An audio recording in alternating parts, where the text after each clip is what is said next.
Tu as chargé, m'écris-tu, un de tes amis de me transmettre tes lettres. Tu me demandes ensuite de ne pas m'entretenir avec lui de tout ce qui te concerne, pour cette raison que tu n'as pas l'habitude de le faire toi-même.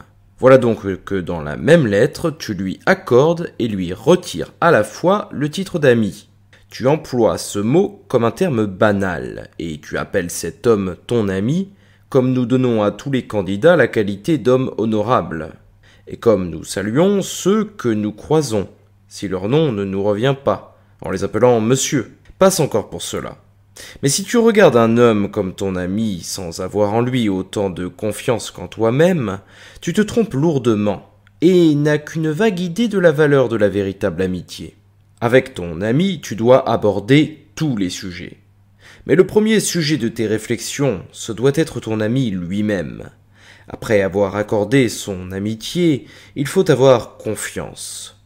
C'est avant qu'il faut porter un jugement. On renverse l'ordre naturel de ses devoirs quand on juge après avoir donné son amitié au lieu de donner son amitié après s'être fait une opinion.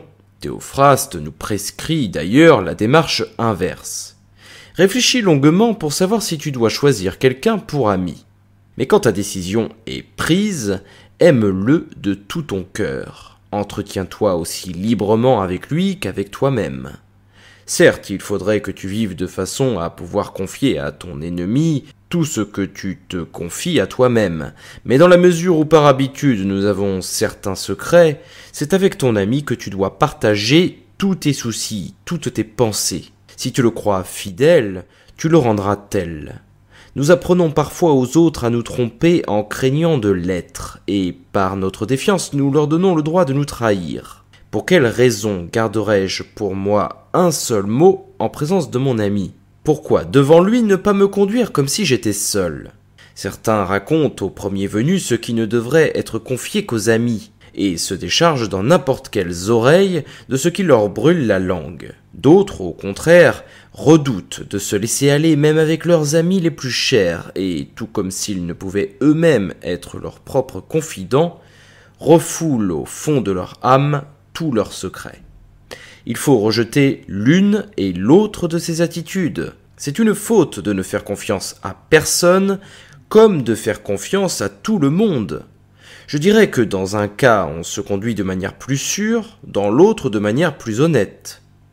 De même, il faut blâmer ceux qui ne savent rester en place comme ceux qui ne connaissent que l'oisiveté. Se plaire dans le tumulte, ce n'est pas faire preuve d'activité, mais d'une agitation forcenée. Et juger tout mouvement pénible, ce n'est pas vivre dans le repos, mais dans la mollesse et dans la langueur. C'est pourquoi je te confie cette pensée que j'ai lue chez Pomponius. Certains se sont tellement enfoncés dans les ténèbres qu'ils prennent pour du trouble tout ce qui se passe au grand jour. Il faut arriver à un équilibre. L'adepte du repos doit agir, et celui de l'action doit se reposer. Prends conseil auprès de la nature, elle te dira qu'elle est tout à la fois l'auteur du jour et de la nuit. Adieu.